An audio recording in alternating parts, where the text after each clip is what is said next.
히브리서 12장 5절에서 11절 말씀입니다. 히브리서 12장 5절에서 11절.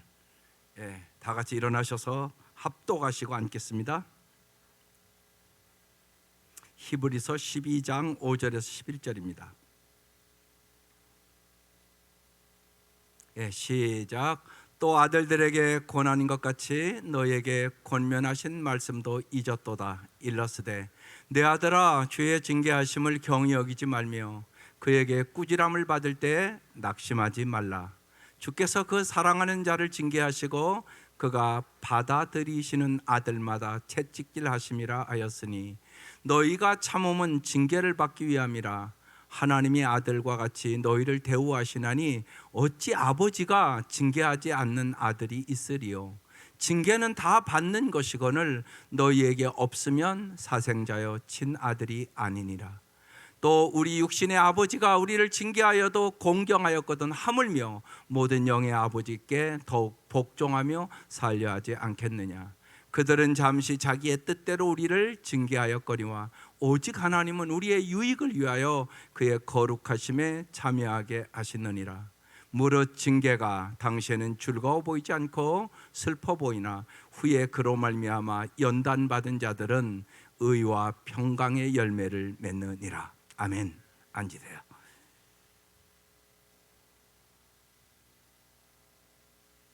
지난 주간에 예수님과 친밀하게 지내십시오, 그 말씀을 나눴습니다. 정말 예수님과 친밀하십니까? 여기에 우리가 다 예수 믿으러 왔는데 다 똑같이 믿는 게 아니올지다. 정말 이 구절 명절에 정말로 예수님을 잘 믿기로 결단하시기를 바랍니다. 여기에 앉아있지만 세 종류의 사람이 있습니다. 쉬운 얘기로 예수님을 잘 모릅니다. 쉬운 얘기로 여러분 윤석열 대통령 아십니까? 안다고 하는 분 여기 있을 것입니다. 알기는 뭘 합니까? 만나본 적도 없는데. 그리고 대통령은 당신을 모르는데. 그건 아는 게 아니올시다. 그냥 텔레비 봐서 아는 겁니다. 그런데 예수도 그렇게 믿는 사람들이 여기에 있단 말입니다. 있을 수 있단 말입니다. 그건 친밀한 관계가 아닙니다. 그 다음 단계는 안면만 있는 관계입니다. 안면. 머리로만 아는 겁니다. 성경 공부도 하고 뭐 이렇게 하고 아는데 친밀하지는 않습니다. 그냥 지식적으로 그냥 하도 많이 설교 듣고 그래서 그냥 아는 단계에 있는 분들이 있습니다. 세 번째 깊은 단계는 정말 내 고통과 아픔을 하나님 앞에 기도하고 하나님도 그래 내가 잘 안다 이런 음성도 듣고 하나님과 함께 고통과 괴로움과 아픔을 같이 나누며 정말 친밀한 교제를 나누는 관계입니다. 이 사람이 세상을 이깁니다. 그래서 반드시 사모하셔야 합니다. 그리고 하나님과 친밀한 관계를 갖기 위하여 여러분의 시간도 마음도 투자해야만 친밀해집니다. 벌써 이 한 해에 20일이 지났습니다. 하나님과 정말로 더 친밀해지기를 사모하고 힘쓰십니까? 그렇지 않으면 올 한 해도 별 볼 일 없습니다. 똑같이 살아가는 것입니다. 여러분의 시간을 투자하셔야 됩니다. 마음을 쏟으셔야 합니다. 성경을 더 보셔야 합니다. 더 기도하셔야 합니다. 그래야 하나님이 주시는 놀라운 은혜를 누릴 수 있습니다. 그래서 한 주간을 내가 고민하다가 이번 한 주 더 설교하기로 했습니다. 친밀함은 훈련으로 깊어진다. 저절로 절대 안 됩니다. 그래서 오늘 이 말씀을 잘 보면 징계라는 단어가 엄청나게 많이 나왔습니다. 이 말씀을 훈련으로 한번 집에 가서 읽어보시면 됩니다. 만일 우리가 열매를 바란다면 훈련을 기쁘게 받으셔야 합니다. 여러분 논산훈련소 가는데 여러분 이렇게 기쁘지는 않습니다. 자식을 보내면서. 그렇지만 훈련 받아야 군인 됩니다. 여러분도 마찬가지입니다. 여러분 십자가의 군병으로 부름받은 사람들입니다. 세상에 나아가서 싸우셔야 합니다. 훈련되지 않으면 번번이 집니다. 자신과의 싸움에서도 지고, 마귀와의 싸움에서도 지고, 세상의 문화의 싸움에도 지고, 마귀를 이길 수가 없습니다. 그래서 반드시 훈련받아야 세상을 이길 수 있습니다. 그래서 하나님은 우리를 훈련시키십니다. 훈련은 복을 위한 준비 과정이며 제대로 훈련받을 때 복이 옵니다. 여러분이 많은 분이 여기 부모입니다. 부모가 잘 깨닫고 자녀들을 잘 훈련시켜주면 그 아이는 평생 잘 살 수 있습니다. 그런데 부모가 잘못 훈련시키면 평생 고생할 수도 있습니다. 하나님은 그래서 우리를 정말 잘 살기 원하십니다. 그래서 훈련시키시는 하나님이십니다. 성경의 가장 도전적인 구절은 히브리서 5장 8, 9절 말씀입니다. 그가 아들이시면서도 예수님도 받으신 고난으로 순종함을 배웠다고 말합니다. 그래서 고난으로 순종함을 배워서 온전하게 되셨은즉 자기에게 순종하는 모든 자에게 영원한 구원의 근원이 됐다고 말합니다. 여러분 생각해 보세요. 예수님도 고난을 통하여 순종을 배웠고 온전하게 됐다고 말합니다. 우리는 그러면 말할 것도 없습니다. 그래서 오늘 6절에 그렇게 말합니다. 주께서 그 사랑하는 자를, 주님은 여러분을 사랑하십니다, 징계하시고 그가 받아들이는 아들마다 채찍질 하심이라 하였으니, 훈련시킨다는 말씀입니다. 자식을 사랑하는 부모는 정말로 자녀를 사랑으로 징계하고 훈련합니다. 행복 훈련을 반드시 합니다. 감사 훈련합니다. 신앙 있는 부모는 자녀를 기도 훈련시킵니다. 신앙 있는 부모는 말씀 훈련을 시킵니다. 그래야 나도 잘 살고 내 자녀도 잘 살 수 있는 것을 알기 때문에 그렇습니다. 여러분은 정말 새해를 출발했습니다. 정말 신앙의 유산을 어떻게 남겨주시겠습니까? 정말 그것이 제일 중요하다는 것은 정말 가슴으로 느끼십니까? 느끼시면 여러분이 그렇게 사는 걸 보여주셔야 합니다. 하나님이 제일이다. 하나님과 깊어지는 친밀한 경험을 하기 위해서는 비록 이해하지 못할지라도 하나님께서 그분의 섭리대로 우리를 다스릴 때 영적인 방식으로 대응하는 방법을 반드시 아셔야 합니다. 하나님의 다루심은 다양한 형태를 취할 수 있으나 모든 사랑 안에서 계획하셨고 하나님과 더 깊어지는 친밀함을 하나님은 훈련시키기를 원하십니다. 왜요? 정말 인생의 어려운 일을 만나면 오직 주님만이 해결해 줄 수 있기 때문에 그렇습니다. 그래서 10절에 그들은 잠시 자기 뜻대로 우리를 징계하였거니와, 우리 부모는 욕심과 때로는 자기 뜻대로 야단도 치고 그런다는 얘기입니다. 그러나 오직 하나님은 우리의 유익을 위하여 그의 거룩하심에 참여하게 하시느니라. 하나님은 반드시 우리의 유익을 위하여 우리를 훈련시키고 때로는 사랑의 매를 때리고 징계한다는 것입니다. 하나님 우리를 하나님과 정말로 친밀하게 하기 위하여 훈련을 시킵니다. 어떻게 훈련을 시킬까요? 이게 오늘 여러분이 인생에서 반드시 일어나는 일입니다. 첫 번째, 뒤흔들기 훈련을 하십니다. 뒤흔들기 훈련을 하신다고요. 하나님만이 반석이십니다. 이것을 가르치기를 원하십니다. 우리는 모두 다 편하고 안전하고 풍요 속에 살기를 원합니다.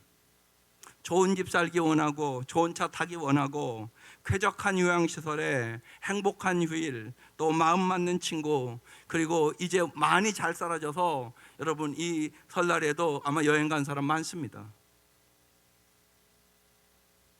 여러분 그러나 부안과 편함은 종종 우리의 믿음의 적이라는 사실을 아셔야 합니다.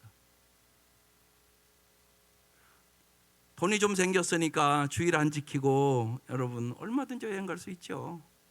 그런데 그게 복일까요? 생각해 보시자는 얘기입니다. 디모데전서 6장 17절에 이렇게 말씀합니다. 그대는 이 세상의 부자들에게 명령하여 교만해지지 말고, 사람이 부자가 되면 교만해집니다. 덧없는 재물에 소망을 두지도 말고, 돈이 있으면 돈에 소망 둡니다. 오직 우리에게 모든 것을 풍성히 주셔서 즐겁게 하시는 하나님께 소망을 두라. 하나님께 소망을 두시기를 바랍니다. 하나님은 모든 것을 후히 주사 누리게 하시는 하나님이십니다. 그러나 우리가 주의하지 않으면 그것들이 우리의 삶의 목표가 되어 그것이 우리의 우상이 되고 그것이 나를 지켜주는 줄 착각하고 살아간다는 말씀입니다. 그러한 위험을 저지하기 위해서 사랑의 하나님께서는 때로 우리의 인생길에 평탄한 행로를 뒤흔든다는 얘기입니다. 하나님께서는 우리가 인생의 최선을 놓치지 않도록 언제나 사랑으로 관심을 가지시는 사랑의 하나님이십니다. 하나님이 주시는 것보다 하나님 존재 자체를 여러분 믿게 하려는 것입니다. 여러분, 하나님을 믿어야 되겠습니까? 돈을 믿어야 되겠습니까? 그런데 돈을 하나님보다 더 믿는 사람이 많단 말입니다. 그래서 모세의 노래 신명기 32장에 이런 말씀이 있습니다. 마치 독수리가 그 보금자리를 뒤흔들고 새끼들 위해서 퍼덕이며 날개를 펴서 새끼들을 받아 그 위에 엎어 나르듯이 주님께서만 홀로 그 백성을 인도하셨다. 다른 신은 옆에 있지도 않았다. 편안한 둥지에 남겨진다면 새끼 독수리의 날개는 결코 태양을 향해 솟아오를 힘을 기를 수가 없습니다. 여러분, 잊지 마셔야 됩니다. 여러분은 뿅아리가 아닙니다. 하나님 여러분을 암탉으로 기르는 것이 아니올시다. 하나님은 여러분을 독수리로 기릅니다. 성도의 정체성은 뭐냐? 나는 독수리다. 여호와를 앙망하는 자는 새 힘을 얻으리니 독수리 날개침같이 올라갈 것이요. 이것이 성도들의 정체성입니다. 마찬가지로 우리가 편안함과 번영 가운데만 놓아두면 우리는 영적 전투에서 비참하게 칩니다. 그래서 하나님은 뒤흔들기 훈련을 통하여 우리를 독수리처럼 위로 날개에 적합하도록 훈련을 시킨단 말입니다. 잊지 마셔야 합니다. 여러분은 독수리란 말입니다. 반드시 훈련받아야 독수리 날개침같이 올라갈 수 있기 때문에 독수리 어미가 새끼를 높은 곳에 갖다가 떨어뜨려서 포덕포덕 나르면 또 데리고 올라가서 또 훈련시키고 또 훈련시키고 또 훈련시키는 것처럼 여러분도 반드시 이 훈련을 받으셔야 세상을 이길 수 있습니다. 두 번째, 어두움 훈련을 하십니다. 하나님만이 빛이심을 가르쳐주기 위해서 그렇습니다. 하나님은 신자의 인생이 늘 햇빛처럼 찬란할 것이라고 어디 성경에도 약속하지 않았습니다. 너희가 세상에서 환난을 당하나 강하고 담대하라. 내가 세상을 이겼노라고 말씀하십니다. 햇빛밖에 모르는 땅은 사막이 됩니다. 구름과 폭풍과 어두움이 적절히 있어야만 그 땅은 비옥하고 결실하게 됩니다. 우리에게 끝이 보이지 않는 어둠의 터널 속에 있는 것 같을 때가 우리 인생에 반드시 있습니다. 그러나 거기에 반드시 하나님의 목적이 있다는 말입니다. 이사야서 45장 3절에 써놨습니다. 내가 흑암 중에 보화와 은밀한 곳에 숨은 재물을 주어 내 이름을 부르는 자가 나 여호와 이스라엘의 하나님인 줄을 내가 알게 하리라. 여러분, 진짜 보화와 진짜 재물을 주시는 분은 하나님이시라는 것입니다. 예수님도 어둠의 훈련을 받으셨습니다. 십자가상에서 마태복음 27장 46절에 예수님이 하나님께도 버림받은 것 같아서 이렇게 부르짖습니다. 나의 하나님, 나의 하나님, 어찌하여 나를 버리셨나이까. 예수님의 가장 어두운 순간을 지나가는 순간입니다. 우리가 이 어두움의 훈련에 있을 때 여러분 어떻게 반응하고 행동해야 합니까? 이사야서 50장 10절에 써놨습니다. 너희 가운데 누가 주를 경외하며 누가 그의 종에게 순종하느냐? 어둠 속을 걷는 빛을 모르는 사람이라도 주님의 이름을 신뢰하며 하나님께 의지하여라. 오직 주님만을 의지할 때 어둠의 터널은 끝나고 이전보다 우리는 더 깊은 하나님의 살아계심을, 하나님의 역사하심을, 하나님의 친밀함을 아는 모습으로 변화되게 되는 것입니다. 세 번째, 하나님은 우리에게 실망의 훈련을 하십니다. 하나님만이 소망이심을 가르쳐주기 위해서 그런 겁니다. 많은 이들이 사랑하는 주님께 합당한 가치 있는 일, 하나님의 영광을 위해서 살겠다고 갈망을 합니다. 그러나 그 갈망이 좌절됩니다. 선교지로 가기를 원했으나 질병에 의하여 문이 닫힙니다. 하나님께 후히 드리길 원했으나 사업이 망합니다. 기도인으로 섬기기 위하여 훈련에 받기를 가기를 원했으나 가족 부양할 책임이 그것을 불가능하게 합니다. 오히려 무기력과 침묵과 기회의 불투명에 우리의 삶은 직면하게 됩니다. 아무도 모릅니다. 내가 암 환자가 될 수도 있고, 내가 사람에게 배신받을 수도 있고, 우리의 삶에 지진이 일어날 수도 있고, 홍수가 올 수도 있습니다. 이때 우리가 하나님의 훈련을 성숙한 방식으로 받아들일 때 우리는 더 좋은 것이 모퉁이를 돌아서서 우리를 기다리고 있음을 발견하게 되는 것입니다. 그래서 우리는 다음과 같이 페이버와 같은 우리가 노래하는 것을 배우셔야 합니다. 선하신 뜻을 가지신 하나님, 주님을 경배하며 주님의 모든 길을 찬양합니다. 매일 살면서 주님을 점점 더 많이 사랑하는 것 같습니다.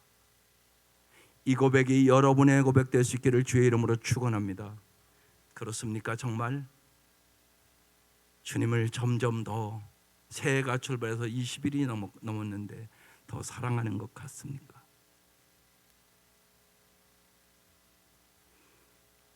제가 여러 번 우리 이지선 양의 얘기를 했습니다. 교통사고를 만나서 그 아름다웠던 아가씨가 얼굴이 다 망개졌습니다. 그가 그러면서 요사이에 쓴 책들 중에 이렇게 써놨습니다.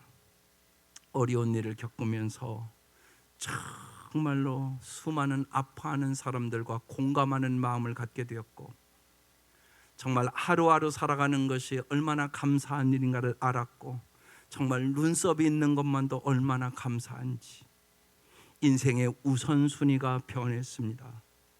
정말 외상후 성장이라는 학자들의 그 모습이 내게 왔습니다. 삶은 하루하루가 선물입니다. 여러분, 하루하루를 선물로 살아가시기를 바랍니다. 가족 문제나 경제적인 어려움에 대한 반응, 고통이나 실망에 대한 반응, 야망이 좌절되거나 기대가 어긋날 때 여러분이 어떤 반응을 하느냐, 이것이 여러분의 인생을 결정하는 것입니다. 정말로 영적 성수의 기회로 삼을 수 있기를 주의 이름으로 축원합니다. 네 번째, 불공평 훈련을 하십니다. 하나님이 공평하신 분을 가르쳐주기 위해서 하는 훈련입니다. 어떤 사람들은 하나님으로부터 불공평한 대우를 받았다고 마음속에 느끼고 환멸을 느끼고 은밀히 마음속으로 하나님도 원망하고 꼭 다른 사람을 탓합니다.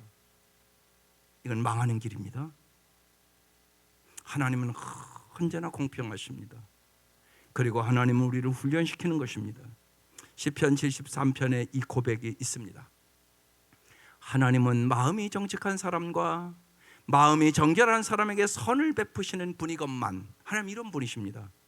나는 그 확신을 잃고 내 인생에 어려움을 만났으니까 하나님 이런 분 아닌가 봐 이랬다는 것입니다. 넘어질 뻔했구나. 그 믿음을 버리고 미끄러질 뻔했구나. 악인들이 세상적으로 잘 되는 걸 보고, 내가 이렇게 정직하고 하나님의 말씀대로 올바로 살려고 하는데 왜 나는 이렇게 더 어렵지? 그래서 확신도 잊어버리고 믿음도 잊어버리고 넘어질 뻔했다, 그런 얘기입니다. 시편 73편을 쭉 읽어보면 17절 가서 결론이 납니다. 그러나 마침내 결국 하나님의 성소에 들어가서야 악한 자들의 종말이 어떻게 되리라는 것을 깨닫게 되었습니다. 악한 자들이 순식간에 하나님의 역사 속에 망하고 심판을 당한다는 걸 알았다는 얘기입니다. 여러분, 하나님은 신실하신 하나님이십니다. 중요한 것은 마침내 결국입니다. 왜냐하면 이 땅 너머의 삶이 있으며 거기서는 불공평이 치료될 것이고 악인이 그들의 행위에 대한 정당한 결과를 받을 것입니다. 그래서 여러분, 예수를 잘 믿는 게 제일 중요하다는 말씀입니다. 깨달으시기를 바랍니다. 불공평의 그 훈련을 감내했던 여러분, 욥을 다시 한번 생각해 보십시오. 욥기 1장 8절에 이렇게 얘기합니다. 주님께서 사탄에게 말씀하셨다. 너는 내 종 욥을 잘 살펴보았느냐? 이 세상에는 그 사람만큼 흠이 없고 정직한 사람, 그렇게 하나님을 경외하며 악을 멀리하는 사람은 없다. 정말 하나님과 가장 친밀하게 지내는 사람이 욥이다, 그렇게 얘기하는 거예요. 그런데요, 욥이 하루아침에 재산이 다 날아갑니다. 10자녀가 하루아침에 다 죽습니다. 건강도 잃어버립니다. 그러자 욥기 2장 8절에 가면 욥이여 잿더미에 앉아서 옹기조각을 가지고 자기의 병든 몸을 긁습니다. 그러자 그의 아내가 말합니다. 이래도 당신은 여전히 신실함을 지킬 것입니까? 차라리 하나님을 저주하고서 죽는 것이 낫겠습니다. 그러나 욥은 이렇게 대답합니다. 당신까지도 어리석은 여자들처럼 말하는구려. 우리가 누리는 복도 하나님께로부터 받았는데 어찌 재앙이라고 해서 못 받는다 하겠소. 이렇게 하여 욥은 이 모든 어려움을 당하고서도 말로 죄를 짓지 않았다. 욥은 하나님의 주권을 뚜렷하게 믿었던 것입니다. 그래서 여러분이 잘 아는 것처럼 욥기 1장 21절에 이런 고백을 하는 것입니다.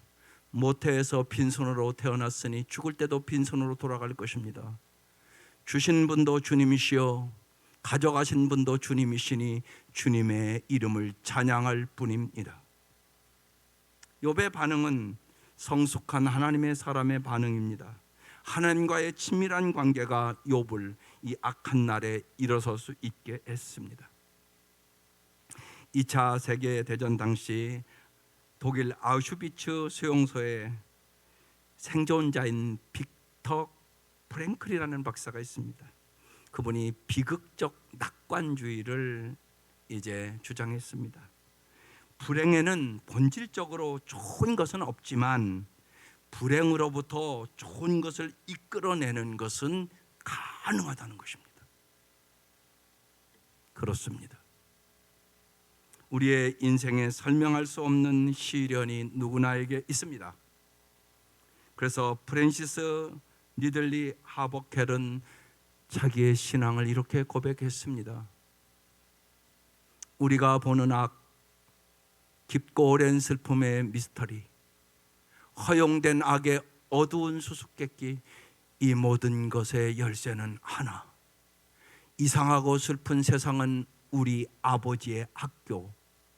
모든 변화와 우연을 능히 압도하는 것은 하나님의 사랑이다. 그렇습니다. 저는 어려울 때마다 로마서 8장의 말씀을 묵상합니다. 그 말씀으로 내 마음을 다스리고 이깁니다. 로마서 8장 35절 이하에 이런 말씀이 있습니다. 누가 우리를 그도의 사랑에서 끊으리요? 환난이나 곤고나 박해나 기근이나 적신이나 위험이나 칼이랴 우리가 도살할 양같이 당하나이다. 그러나 이 모든 일에 우리를 사랑하시는 이로 말미암아 우리가 넉넉히 이기느니라. 우리는 하나님의 사랑으로 세상을 넉넉히 이기는 것입니다. 마지막 하나에 더 올려는 주님은 반드시 지연의 훈련을 하십니다. 하나님의 때가 가장 좋음을 가르쳐주기 위해서 하는 훈련입니다. 나는 서두르는데 하나님은 전혀 서두르지 않습니다. 나는 즉각적인 기도응답을 원하는데 하나님은 느긋하시단 말입니다. 하나님은 모든 것을 아시며 모든 상황을 완전히 영원까지 통제하시기 때문에 그렇습니다. 하나님은 서두시는 법이 없습니다. 언제나 우리가 서둘고 인간의 생각으로 하나님의 음성도 안 듣고 나아감으로 우리는 좌절하고 절망하고 낙심하는 것입니다. 하나님의 지연은 실수에 의한 것이 아니고 언제나 목적이 있어서 서두르지 않습니다. 그것이 요한복음 11장 말씀입니다. 예수께서는 마르다와 그의 자매 나사로를 사랑하셨습니다. 그런데 예수께서는 나사로가 앓는다는 말을 들으시고도 계시던 그곳에 이틀이나 더 머뭅니다. 빨리 가서 죽어가는 나사로를 그 능력 있는 주님이 살려주면 되는데, 그런데 그 사이에 죽었습니다. 이때 예수님께서 그들에게 말씀합니다. 나사로가 죽었다. 내가 거기 있지 않은 것이 너희를 위하여 도리어 잘된 일이고 기쁘게 생각한다고 말합니다. 이 일로 말미암아 너희가 믿게 될 것이라고 말씀합니다. 마르다는 예수님께서 오신다는 말을 듣고 이제 맞으러 나가고 마리아는 집에 앉아 있었습니다. 마르다가 예수님께 말합니다. 주님이 여기 계셨더라면 내 오라비가 죽지 않았을 것입니다. 그러나 이제라도 나는 주님께서 하나님께 구하는 것은 무엇이나 하나님께서 다 이루실 줄 믿습니다. 예수님이 마르다에게 말합니다. 내 오라비가 다시 살아날 것이다. 마르다가 예수님께 마지막 날 부활 때 그가 살아난다는 것은 나도 압니다. 그러자 여러분이 잘 아는 유명한 말씀을 예수님께서 말합니다. 나는 부활이요 생명이니 나를 믿는 자는 죽어도 살겠고 살아서 나를 믿는 사람은 영원히 죽지 아니할 것이다. 내가 이것을 믿느냐? 여러분은 진짜 믿습니까? 이게 중요하단 말입니다. 그 후 예수님은 나사로의 무덤을 찾아가십니다. 그리고 요한복음 11장 40절에 이렇게 말합니다. 예수께서 마르다에게 말씀하셨다. 내가 믿으면 하나님의 영광을 보게 되리라고 내가 내게 말하지 않았느냐.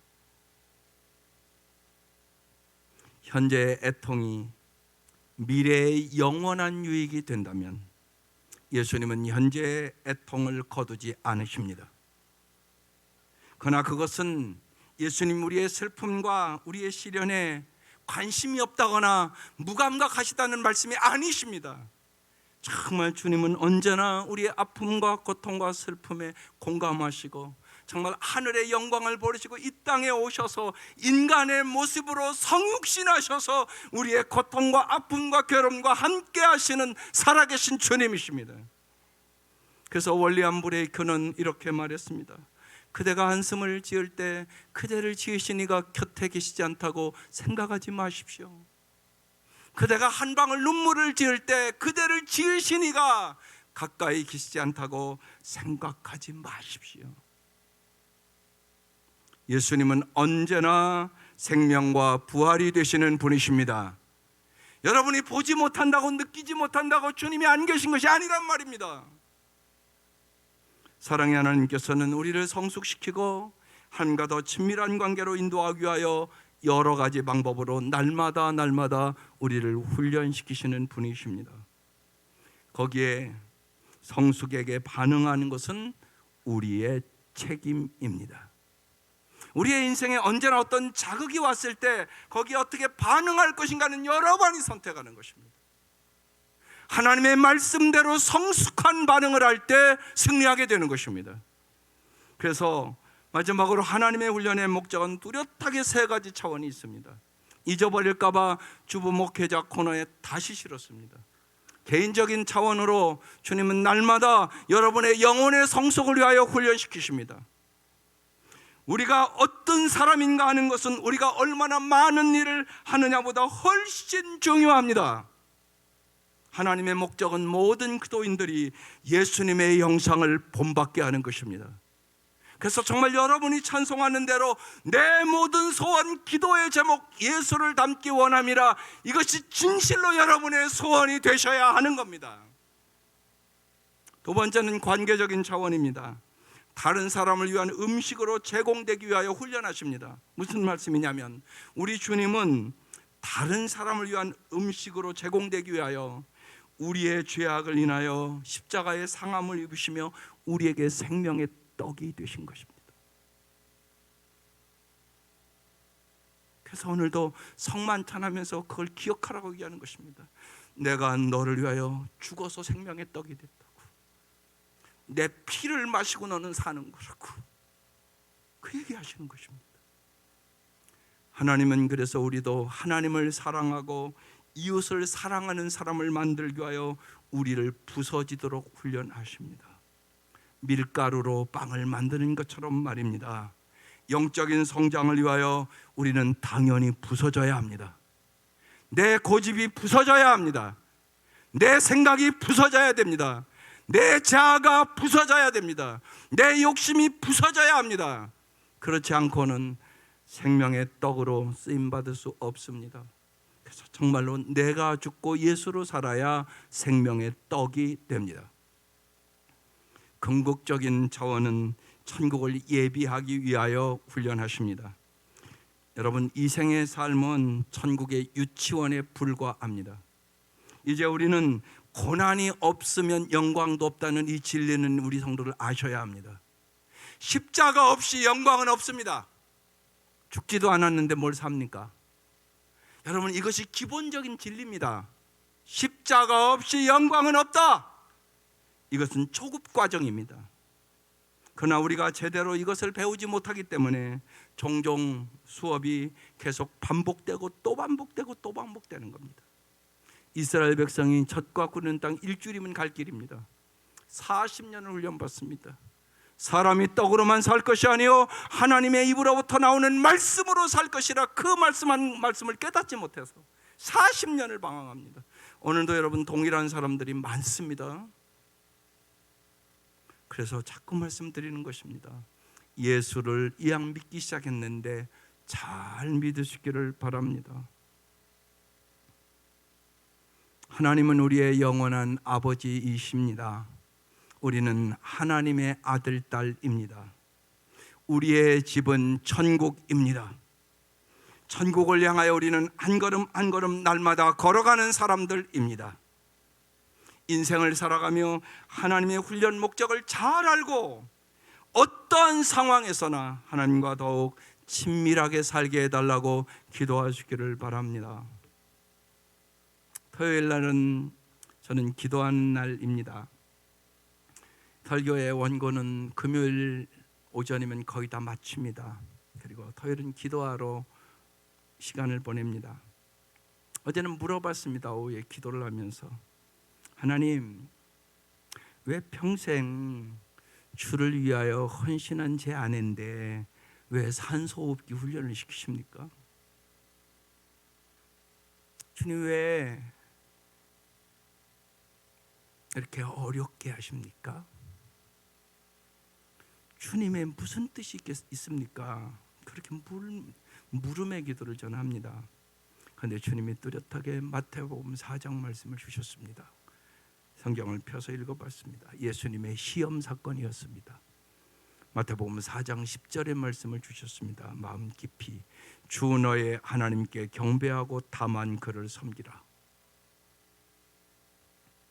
이 말씀을 주셨습니다. 예, 하나님만 섬기라고요. 그러면서 기도하는데 찬송을 주셨습니다. 날마다 숨쉬는 순간마다 그 찬송을 부르라고 그러셨습니다. 그리고 그 찬송을 찾아서 불렀습니다. 그런데 문득 그 찬송을 부르다가 생각이 들었습니다. 이 찬송이 어떻게 작곡되었지? 여러분도 잘 아는 찬송가입니다. 그래서 그 찬송가가 어떻게 작곡됐는가를 인터넷 들어가서 찾아봤습니다. 지은이는 니나 샌델베르크라는 여인이었습니다. 그는 목사의 딸로 태어났습니다. 26살 때 아버지와 함께 보트를 타고 스웨덴 남부에 있는 베테랑 호수를 건너다가 배가 뒤집혀서 아버지가 죽었습니다. 눈앞에서 아버지가 물에 빠져 죽어가는 것을 지켜봐야 했습니다. 그리고 나서 외칩니다. 하나님이 살아계시면 내게 어떻게 이와 같은 고통이, 이러한 고난이 다가오게 하십니까? 그렇게 며칠을 울며 주님 앞에 부르짖어 기도를 했습니다. 그때 주님이 찾아오셔서 위로하십니다. 너의 아버지는 눈물과 근심이 없는 천국에 가 있으니 너는 나만 믿고 의지하고 바라보아라. 그 음성을 듣고 찬송에 하나님을 전적으로 신뢰하기로 결심하고 시를 써서 이 찬송이 나온 것입니다. 그는 결혼을 잘했고 그의 남편은 국회의원이 되었습니다. 그들 사이에 아이가 하나 태어났는데 이 아이는 참 똑똑하고 인물도 잘났고 그랬습니다. 그런데 25살에 교통사고로 죽었습니다. 자기 눈앞에서 아버지가 물에 빠져 죽는 모습을 보았고 자기 눈앞에서 하나밖에 없는 아이가 죽어가는 걸 봤습니다. 아버지를 잃고 아들을 잃는 그 고통 속에서 주님만 바라보면서 믿음의 전지를 해나갔습니다. 그가 지은 찬송가가 날마다 숨쉬는 순간마다라는 찬송입니다. 가사가 이렇습니다. 날마다 숨쉬는 순간마다 내 앞에 어려운 일 보내 주님 앞에 이 몸을 맡길 때 슬픔 없네 두려움 없네 주님의 그 자비로운 손길 항상 좋은 것 주시도다 사랑스레 아픔과 기쁨을 수고와 평화와 안식을 3절은 이렇게 됩니다. 인생의 어려운 순간마다 주의 약속 생각해보네 내 맘속에 믿음 잃지 않고 말씀 속에 위로를 넣네 주님의 도우심 바라보며 모든 어려움 이기도다 흘러가는 순간순간마다 주님 약속 새겨봅니다. 그렇습니다. 주님의 약속의 말씀을 꼭 붙잡을 수 있기를 바랍니다. 2부 예배 들어오면서 잠깐 기도하는데 누가복음 22장 43절 말씀이 깊이 들어왔습니다. 천사가 하늘로부터 예수께 나타나 힘을 더하더라. 예수님도 너무나 가장 힘들 때 천사가 하늘로부터 나타나 예수님께 힘을 줬다는 말씀입니다. 예수 믿는 사람은 하늘의 힘으로 살고 하늘의 힘으로 사명을 감당하는 사람입니다. 날마다 주님을 바라보고 주님의 약속의 말씀을 붙잡고 하늘로부터 오는 힘을 얻어 승리하는 이 한 해 될 수 있기를 주의 이름으로 축원합니다. 기도드리겠습니다.